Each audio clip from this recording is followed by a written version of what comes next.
de milliers de poissons morts dans l'eau et éparpillés en bordure de la lagune. La scène se passe à Adjaïkoubé, village situé dans le périmètre de l'aéroport Félix Houphouët-Boigny, dans la commune de Port-Boué. Il s'agit de la zone du canal où la pêche est interdite, la baie d'Adjaïkoubé. C'est un endroit de reproduction des poissons de toute espèce. Nous ne savons pas pourquoi. C'est l'espèce harangue qui est concernée. C'est très tôt hier que nous avons été alertés de cela et nous avons déjà au niveau de la mairie de Port-Boué pris les premières mesures de sécurité. C'était notamment de dépêcher sur le site notre direction des affaires socio-sanitaires qui a fait les premières constatations avec la gendarmerie. Et puis après, notre travail a consisté à alerter tous les services de l'État. Alerté, le préfet du district d'Abidjan s'est rendu sur les lieux. Objectif, constater de près les dégâts. Vincent Toby profite de cette visite de terrain pour rassurer l'ensemble de la population. La zone en question, c'est une zone que le village a classée comme zone de reproduction.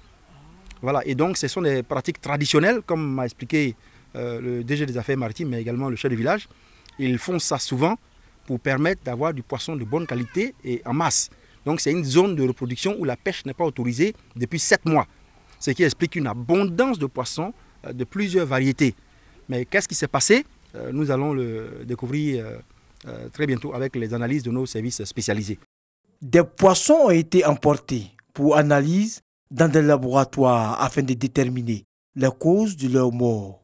Une enquête est également ouverte pour situer les responsabilités. Ngoyinou, sous-préfecture de Tiémé-le-Cro dans le département de Mbato, région du Moronou, c'est un besoin aujourd'hui comblé dans le quotidien des populations dans leur quête de bien-être. L'eau potable est redevenue accessible après de longues années à consommer l'eau sale tombée du ciel en saison pluvieuse ou celle recueillie des pluies mal entretenues. Ce village dispose maintenant d'une pompe hydraulique électrique. La réception de l'ouvrage par les populations a pris l'allure d'une fête. Hommes et femmes, et même les jeunes, n'ont pas eu de retenue à exprimer leur bonheur. Je suis heureuse. Je remercie le combat qu'elle attend d'amener, que Dieu l'a aidé, on puisse aller de l'avant. Au début, c'était difficile. En transportant l'eau, c'était fatigant. Mais aujourd'hui, par la grâce de la mutuelle, on a pu avoir l'eau potable. Elle dit à toutes les femmes et toute la population de Ngoyinou de se mettre ensemble.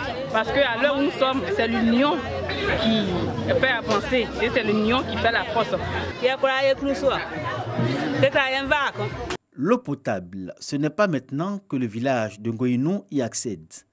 La localité, en 1998, a bénéficié de 2 pompes hydrauliques à motricité humaine. Mais ces 2 ouvrages sont hors d'usage depuis plus d'une dizaine d'années, selon les populations, lesquelles ont nourri l'espoir de le voir à nouveau fonctionnel, jusqu'à ce que la mutuelle de développement du village, la Mudengo, comble cette longue attente des populations. Un investissement modique a priori, mais la signification et la portée de l'acte invitent les filles, fils des 4 de Ngoyinou, à fédérer leurs énergies pour le progrès de leur village. Les 3 quêtes, c'est pour les villageois. Maintenant ici, c'est juste pour les fonctionnaires. Pour ne pas qu'ils vont dire que ouais, les fonctionnaires sont dans le village, ils ne gagnent pas l'eau. Effectivement, le président a passé à tout le monde. L'eau potable, il n'y en a pas. Toutes les pompes sont gâtées. Aujourd'hui, c'est tout à fait normal, après les démarches, d'avoir une pompe moderne, électrique. Dans un premier temps, c'est ce qu'on peut faire.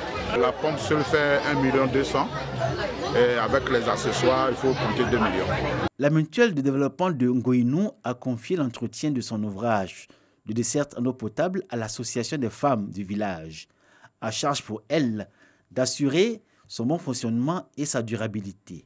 Une attente de Ngoyinou à combler. La réparation des 2 pompes hydrauliques à motricité humaine que compte le village pour satisfaire le besoin en eau potable d'une population estimée à plus de 8000 habitants. Du riz, du sucre et de l'huile, ce sont entre autres dons offerts aux veuves et aux populations démunies des communes de Koumassi et de Marcory. par la communauté musulmane Al Farouk en collaboration avec Dubai Charity Association et le Croissant Rouge des Émirats Arabes Unis. Objectif, soulager et soutenir les populations des couches défavorisées. Et c'est la mosquée Al Farouk de Koumassi Sikoji qui a servi de cadre pour cette cérémonie de remise de dons aux populations défavorisées. La communauté Al Farouk a décidé chaque année d'apporter un petit soutien à la population pour les soutenir. Le geste de la communauté musulmane Al Farouk, salué par les bénéficiaires qui ont tenu à traduire toute leur reconnaissance aux donateurs. L'émotion que j'ai là, c'est une grande émotion. Franchement, de voir toutes ces familles heureuses, vraiment, ça me va droit au cœur. Je dis merci à la mosquée Al Farouk.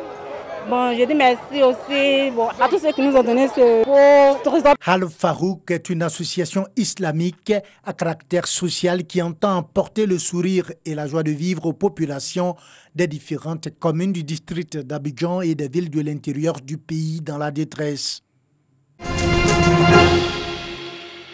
Les meilleurs élèves du lycée moderne de Tiémélécro, établissement scolaire situé dans la région du Moronou, ont été récompensés. C'était au cours de la 3e édition de la journée de l'excellence organisée par l'association du personnel en collaboration avec l'administration du dit lycée. Une trentaine des meilleurs élèves de l'établissement, issus des classes de la 6e à la 1er, ont reçu des kits scolaires pour l'année académique prochaine. 2 jeux de maillots ont été offerts aux vainqueurs du tournoi des interclasses. Cette journée de l'excellence a été l'occasion pour le proviseur Tiadro de dire sa reconnaissance ainsi que celle de l'ensemble du personnel du lycée de Tiémélécro.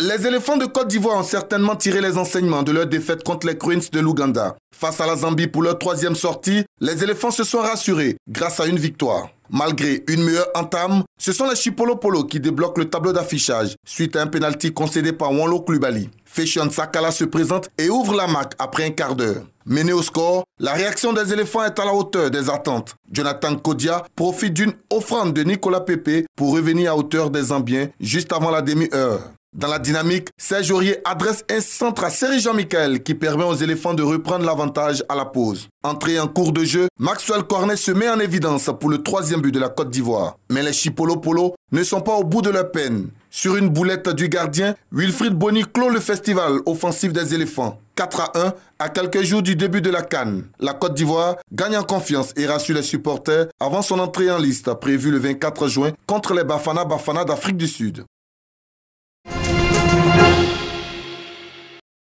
Des passagers qui se battent pour monter dans un bus. C'est une galère quotidienne.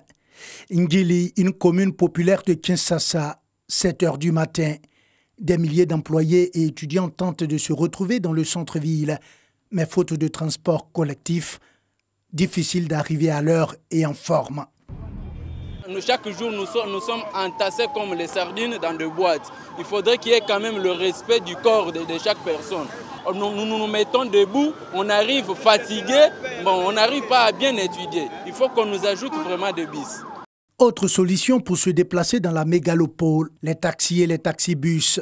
Pour éviter les ravisseurs de passagers, les véhicules doivent être désormais de couleur jaune et afficher leur matricule. La course coûte 30 centimes de dollars. Et si les taxis sont de plus en plus nombreux dans la ville, l'offre reste malgré tout insuffisante. À cette heure, c'est un peu difficile parce qu'il y a des gens qui sortent du travail et tout ça. Mais j'espère que j'en trouverai un. Certaines start-up rêvent d'imiter le succès Uber et cherchent à lutter contre le manque de transport et leur insécurité. Patricia a fondé Ubis Cabs, une application pour réserver un véhicule avec chauffeur. Expatriés et cadres congolais peuvent réserver un véhicule pour un prix entre 10 et 40 dollars. Pratique, mais hors de prix pour la majorité des populations. L'objectif également aujourd'hui, c'est de pouvoir toucher toutes les classes sociales. Là, on a commencé avec une classe moyenne, mais on voudrait garder le même standing, mais avec les différents modèles de véhicules, afin de pouvoir répondre aux besoins de toute la population. Mais les besoins sont immenses et les Quinois misent sur tous les moyens à leur portée, comme les taxis-motos. L'enjeu de transport collectif est un défi immense pour la troisième plus grande ville d'Afrique et ses 10 millions d'habitants, dont la population pourrait encore croître dans les années à venir.